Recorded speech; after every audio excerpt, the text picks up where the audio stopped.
So good day, beautiful people. My name is Israel Sharet under the program of Bachelor in Technical Teacher Education 2. So for today's video, I will showcase to you how to make the easiest and very suitable recipe, which is the butter cookie. So if you are ready, let's get started.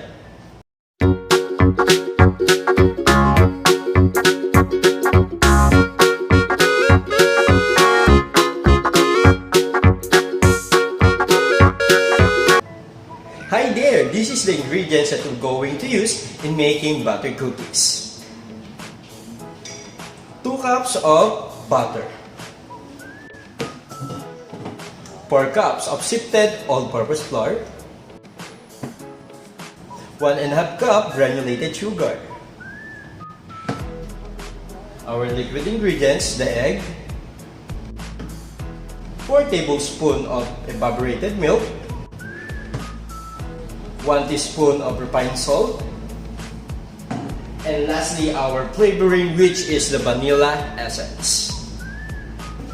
So that is the ingredients in making our very classic butter cookies. And here's the tools and equipment that we're going to use in making butter cookies. We have the mixing bowl, the measuring spoon, a rubber spatula or rubber scraper, and also our stand mixer. So hi, this is our step-by-step in making our butter cookies. First, you need to cream the butter using a wire whisk attachment.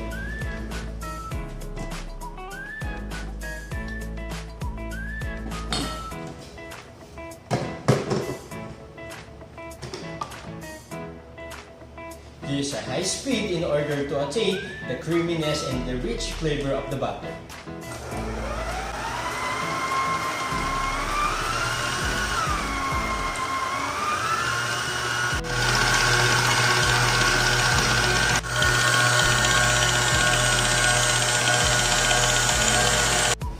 And when the butter is light and airy, you can now gradually add the sugar.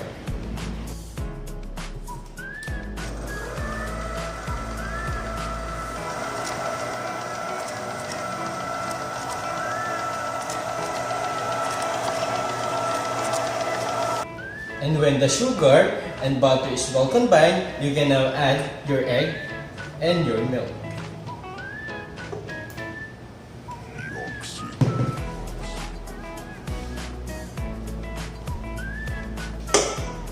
And continue mixing.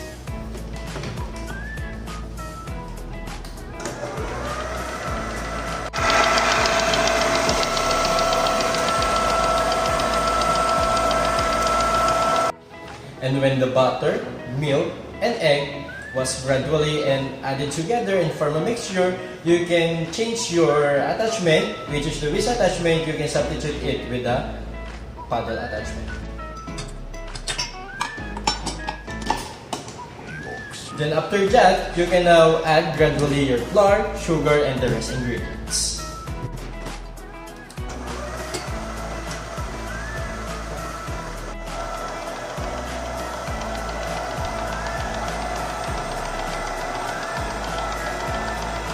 After combining of some of the ingredients, you're gonna add the vanilla extract and continue mixing.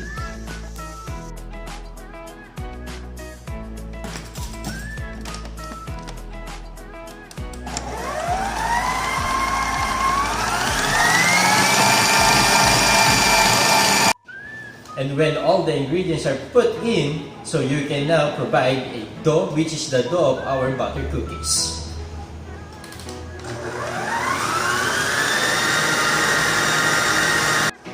And when your dough is already done, you can now transfer it in a clean bowl and rest at least 8 hours in the fridge.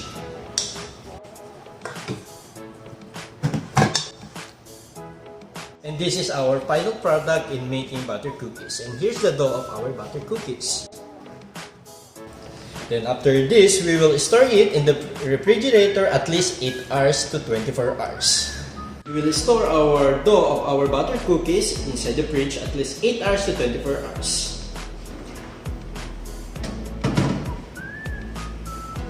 After storing our dough inside the refrigerator, here is our parallel.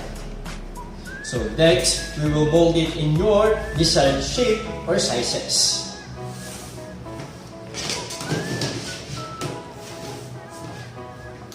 Here is the baking sheet. This is where the butter cookies must be placed and baked under the oven temperature. So when the dough is ready, you can now add some chocolate chip. This is optional. So you can add a little bit of chocolate chip cookies for additional texture and flavor.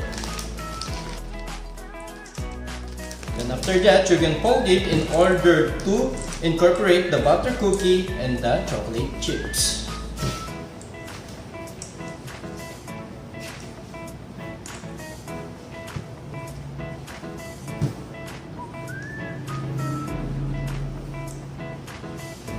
And when the dough and the chocolate chip is well incorporated, you can now dust the table using a little bit of flour. And make sure you ready your baking sheet and also the cookie cutter.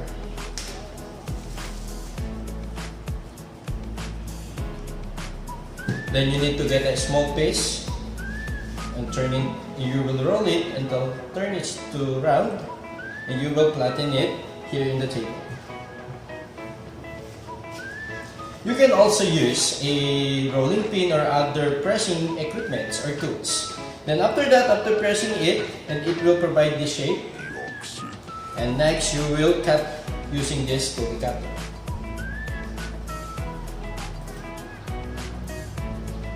Then you need to remove the excess part. And voila! You have a round shaped cookie butter.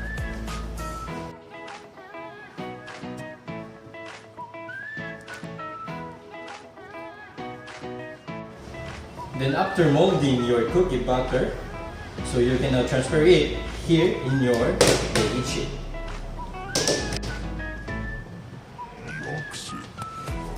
You need to preheat the oven in 350 degrees Celsius at least 10 minutes.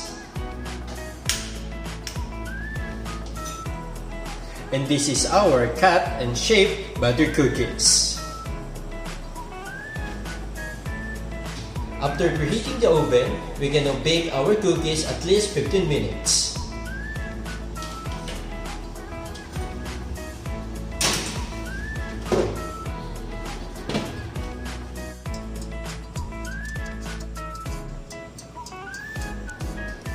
After baking the cookies for 15 minutes, it's ready to take off.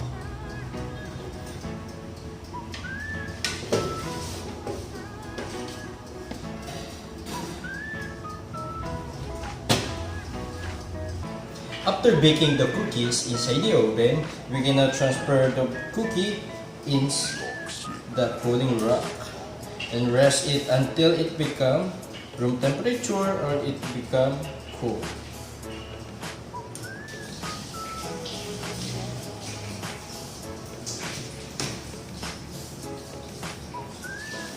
And this is our baked butter cookies.